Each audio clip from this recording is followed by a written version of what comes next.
आर्थिक गतिविधियों को संचालित करने का निर्देश उन्होंने दिया है। उन्होंने कहा कि लॉकडाउन अवधि में भी संभावनाएं तलाश की जाए, संक्रमण के सुरक्षा से उपाय अपनाते हुए औद्योगिक गतिविधियों को अवश्य संचालित किया जाए। माननीय मुख्यमंत्री जी ने यह कहा कि जब लॉकडाउन अवधि में भी चीनी मिलों का संचालन करते हुए एक ओर संक्रमण से बचा ही जा सका और दूसरी ओर चीनी मिलों के साथ जो अल्कोहल यूनिट्स हैं उनसे सैनिटाइजर का उत्पादन हुआ। चीनी मिलों के पास जो फायर फाइटिंग की व्यवस्था थी उससे सैनिटाइजेशन का काम हुआ। इसी तरह ईंट भट्टा का भी जो है चलाकर आपको संज्ञान में है, लगभग 12,000 से अधिक ईंट भट्टे प्रदेश में चल रहे हैं। तो उसी तर्ज पर जहां चीनी मिल चल सकती हैं, ईंट भट्टे चल सकते हैं, क्यों नहीं उद्योग चल सकते हैं। आज बहुत गंभीरता से इस पर चर्चा की और एक नया आयाम देने के लिए और बृहद योजना देने के लिए उन्होंने निर्देश दिया।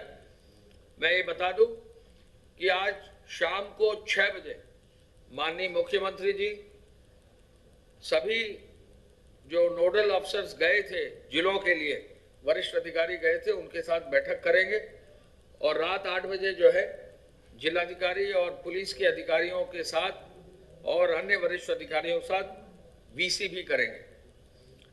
मुख्यमंत्री जी ने यह कहा कि संबंधित राज्य सरकारों को अवगत करा दिया जाए कि प्रवासी कामगारों और श्रमिकों की सूची और स्वास्थ्य परीक्षण लेकर ही उनकी सकुशल वापसी की जाए।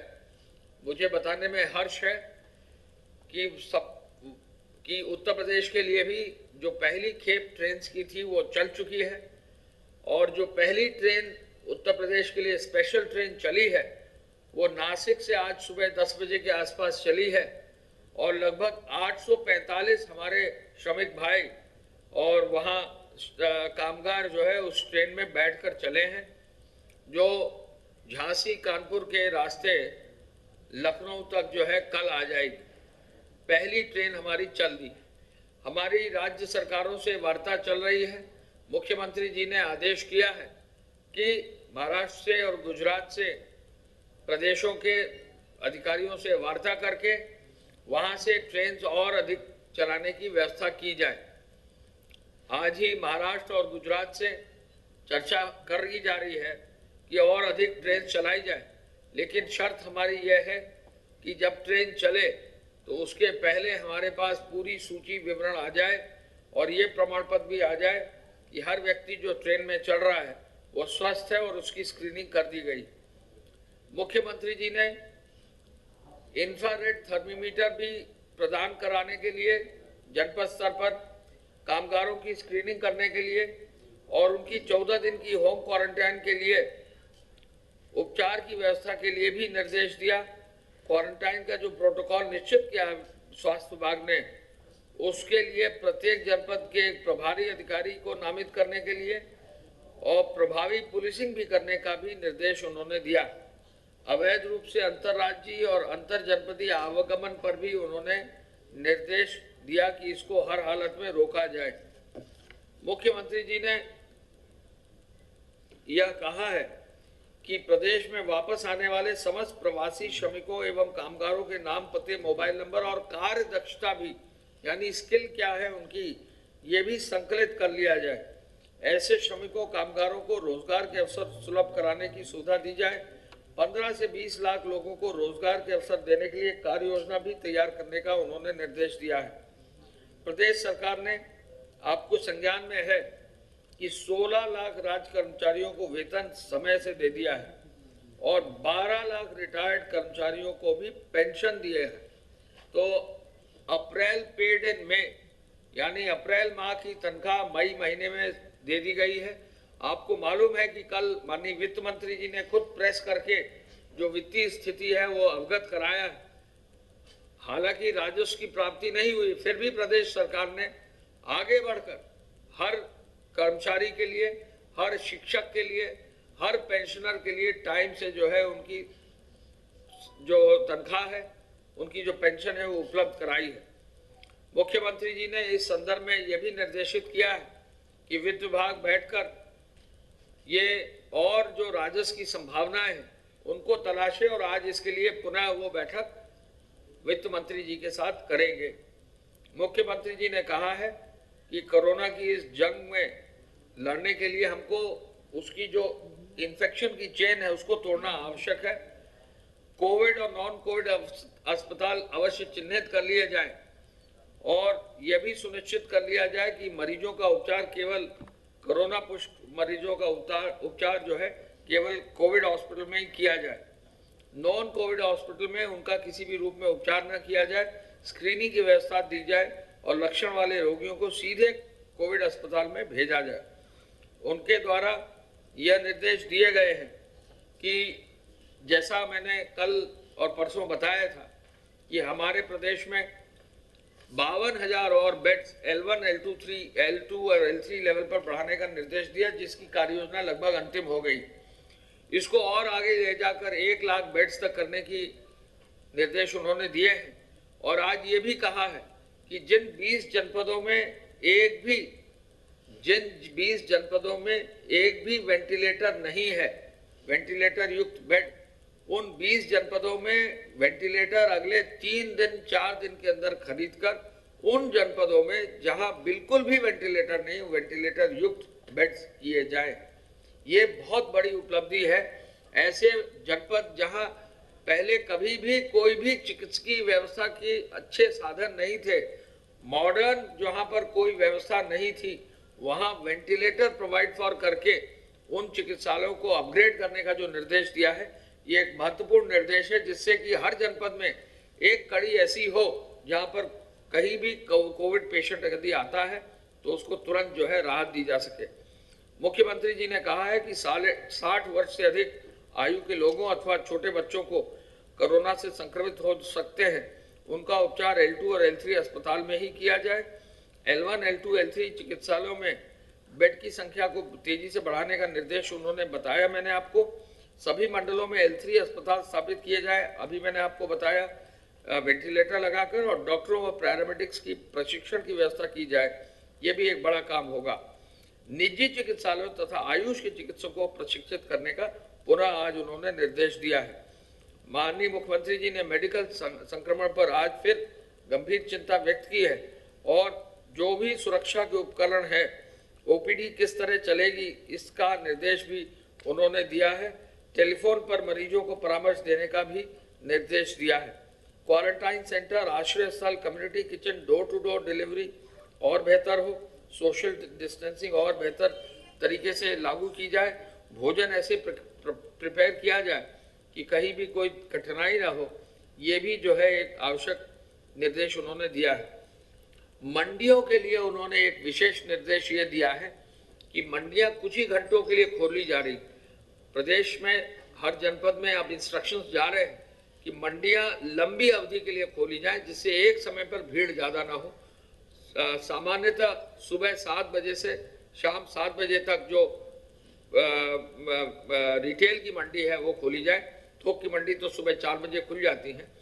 रिटेल मंडियां जो है लंबी अवधि तक खोली जाए, ये निर्देश अब जा रहे हैं, जिससे कि भीड़ ज़्यादा ना हो और वहाँ पर नियमित सैनिटाइजेशन हो, वहाँ पर पीआरडी जवानों की व्यवस्था हो, सोशल डिस्टेंसिंग जो है सुनिश्चित किया जाए। महिला स्वयं सहायता समूह के माध्यम से जो घर पर वो कार्य कर सकते हैं, जैसे मास्क बनाने का काम, अचार, मुरब्बा और पापड़ आदि बनाने का काम, इस पूरे कार्यों को भी करने के लिए उन्होंने निर्देश दिया है। उन्होंने ये भी निर्देश दिया है कि यदि कोई निराश्रित व्यक्ति की डेथ होती है तो उसके अंतिम संस्कार के लिए भी उचित सहायता राशि जो है दी जाए। गृह विभाग ने काफ़ी मजबूती से लॉकडाउन को इंश्योर किया है और मुझे बताकर खुशी है आपको कि गृह विभाग में अब तक 35,174 FIR दर्ज कर दी गई हैं और कुल मिला के 1 लाख से अधिक अभियुक्तों को जो है उनके विरुद्ध कार्रवाई की गई है। हम ये भी आपको बता दें, इस बीच में इसी एक्ट के अंतर्गत व्यापक बढ़ोतरी हुई है कार्रवाई की। 571 FIR अब इसी एक्ट की दर्ज कर दी गई है, 571।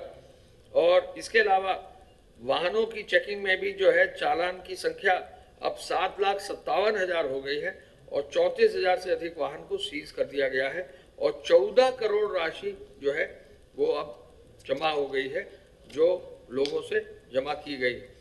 हॉटस्पॉट्स के बारे में आप लोग सब जानना चाहते हैं। कुल अब 433 हॉटस्पॉट्स हैं प्रदेश में, 286 थानों में, 7,86,000 मकान चिन्हित हैं, लगभग 45,000 की पॉपुलेशन है, 45 लाख की पॉपुलेशन है हॉटस्पॉट्स में।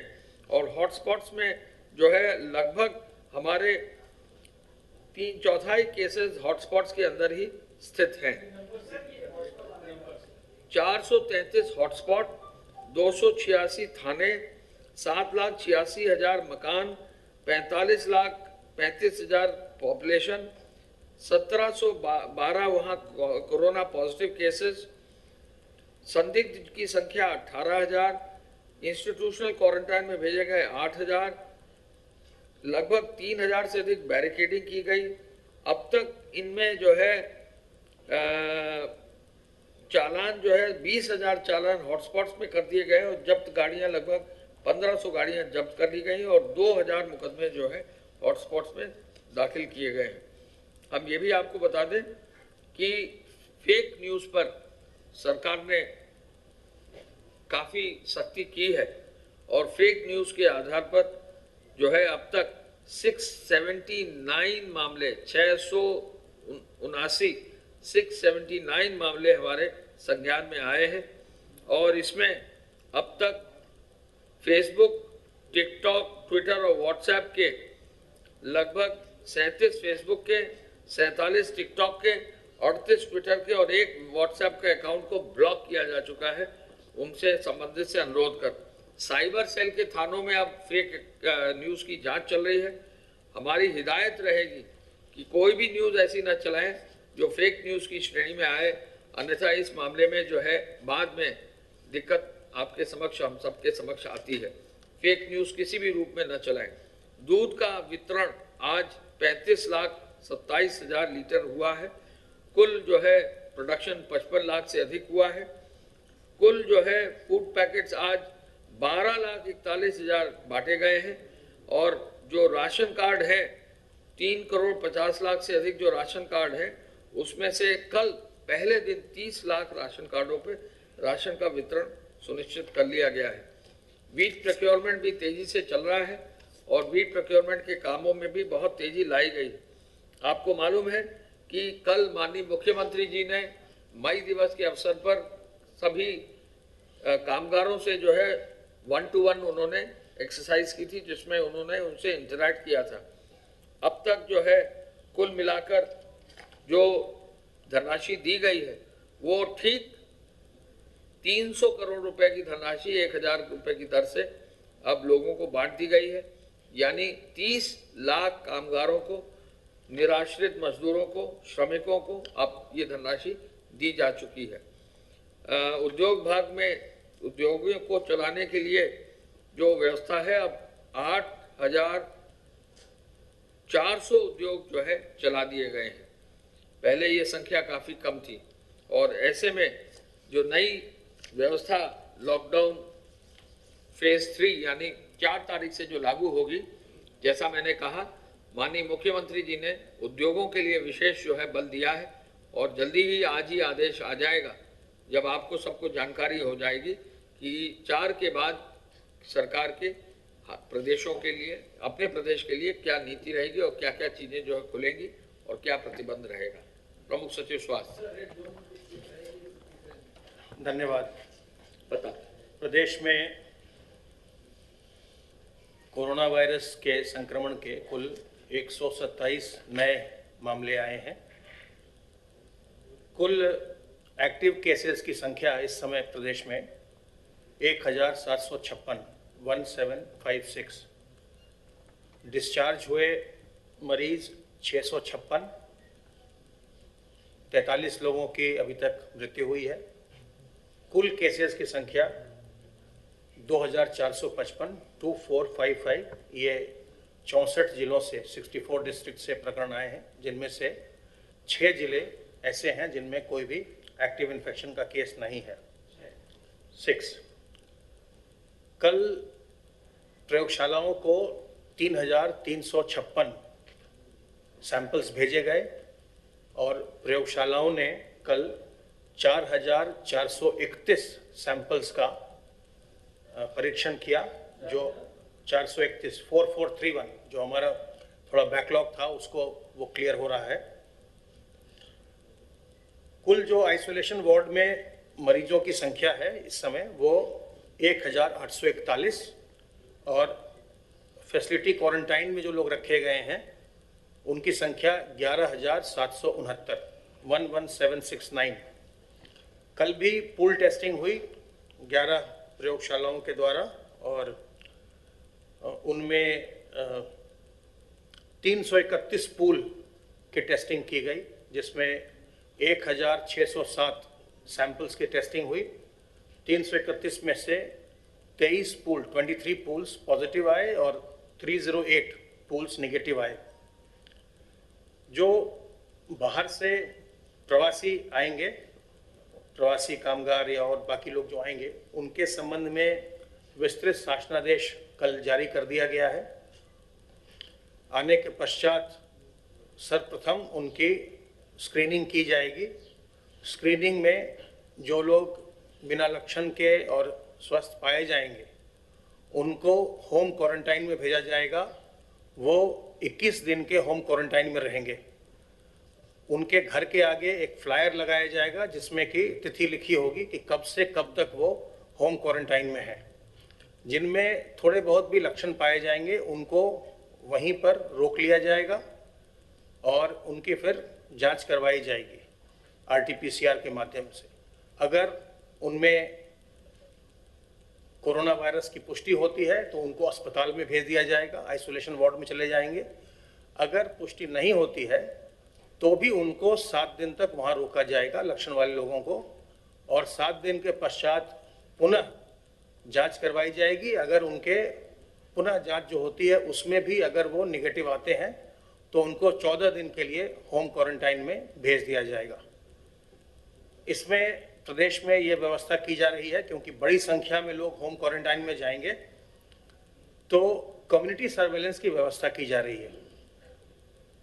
ग्राम पंचायत के लेवल पर जो ग्राम प्रधान हैं उनके देख रेख में एक ग्राम निगरानी समिति बनेगी जिसमें आशा और जो थाने के चौकीदार होते हैं वो और बाकी युवक मंगल दल के प्रतिनिधि और इस तरह के जो अन्य लोग हैं उनको मिलाकर के एक ग्राम निगरानी समिति बनेगी जो इस बात को सुनिश्चित करेंगे कि जो लोग होम क्वारंटाइन में भेजे गए हैं वो इसका सख्ती से पालन करें। इसी प्रकार से जो शहरी क्षेत्र के लोग होंगे उनके लिए मोहल्ला निगरानी समिति बनेगी जो वहाँ के स्थानीय सभासद की देखरेख में बनेगी और वो इस बात को सुनिश्चित करेंगे कि वो कड़ाई से होम क्वारंटाइन का पालन करें। अगर किसी प्रकार के भी लक्षण आते हैं तो तत्काल सूचित किया जाएगा स्वास्थ्य विभाग को और उस पर फिर उनको फैसिलिटी क्वारंटाइन या जैसी स्थिति हो L1, L2, L3 के चिकित्सालय में उनको भेजा जाएगा। जब उनकी अवधि समाप्त हो जाएगी तब उनके घर के बाहर से जो फ्लायर लगाया जाएगा जिसमें तिथि लिखी है उस फ्लायर को हटा दिया जाएगा।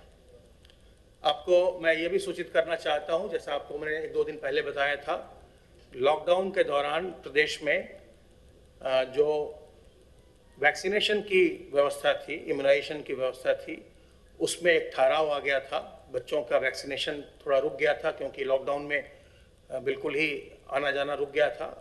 आज से हम लोगों ने पूरे प्रदेश में वैक्सीनेशन की व्यवस्था को प्रारंभ कर दिया है। बुधवार और शनिवार को बच्चों का इम्यूनाइजेशन होता है, तो बुधवार को इसके आदेश हुए थे। आज से अभी तमाम फोटोज़ हमारे पास प्राप्त हो रहे हैं। समस्त जिलों में आज से बच्चों का टीकाकरण फिर से प्रारंभ हो गया है।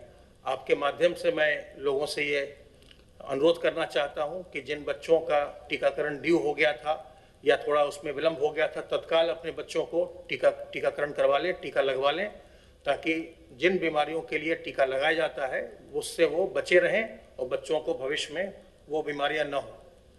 आपके माध्यम से मैं एक बार फिर से ये अनुरोध करना चाहता हूं कि जिन्हें भी सूखी खांसी या सांस फूलने की बात या बुखार जैसे लक्षण आए, उनको सामने आकर के अपना परीक्षण करवाना चाहिए।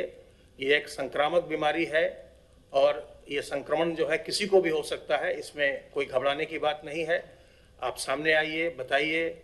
हमारे हेल्पलाइन 1800 180 5145 पर फ़ोन करिए, उससे आपको सलाह दी जाएगी और आप अपना परीक्षण करवाएं। अगर उसमें आपके पाया जाता है कि आप संक्रमित हैं तो सरकार आपकी निःशुल्क चिकित्सा करवाएगी।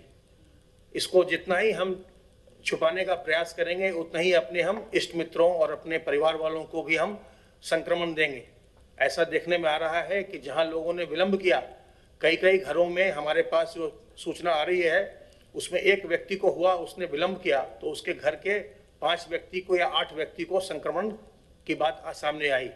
अगर समय रहते ही, लक्षण होते ही तत्काल अपनी जांच करवा लेंगे तो अपने परिवार वालों को भी आप बचाएंगे और अपने सभी इष्ट मित्रों को भी बचाएंगे। विशेष तौर पर हमें इस बात का ध्यान रखना है कि अपने बुजुर्गों को और जो लोग किसी प्रकार के रोग से ग्रस्त हों पहले से, उन्हें संक्रमण से हर हालत में बचाना है। वो लोग सोशल डिस्टेंसिंग का विशेष ध्यान रखें और हम लोग भी इस बात का ध्यान रखें कि हम उनके नज़दीक न जाएं।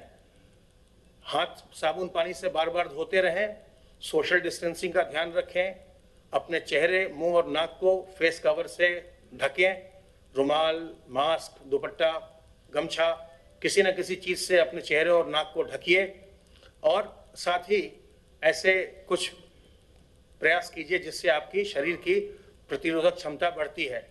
तुलसी अदरक का काढ़ा है, अजवाइन का अर्क है और नीम की पत्ती का सेवन है, गर्म पानी का सेवन है, योग प्राणायाम है। इन सब चीज़ों को करने से हमारी प्रतिरोधक क्षमता बढ़ सकती है और हम इस बीमारी को हम परास्त कर सकते हैं। हमारा शरीर उनसे सफलतापूर्वक लड़ सकता है। इस बीमारी से हमें घबराना नहीं है। इतने बड़े राज्य में जिसकी जनसंख्या 23 करोड़ है, वहाँ भी अभी भी हम लोगों ने इसको आप लोगों के प्रयास से और लोगों की समझदारी से इसको अभी भी हम लोगों ने काफ़ी नियंत्रण में रखा है। और जो अभी बड़ी संख्या में प्रवासी आने वाले हैं, अगर हम सभी लोग सजग रहेंगे, जो ग्राम निगरानी समिति है, मोहल्ला निगरानी समिति है और मीडिया के लोग हैं, सभी लोग अगर सतर्क रहेंगे, सजग रहेंगे तो हम लोग इस संक्रमण को नियंत्रित रखने में पूरी तरह सफल होंगे। मुझे आपसे आज यही शेयर करना था। धन्यवाद। सर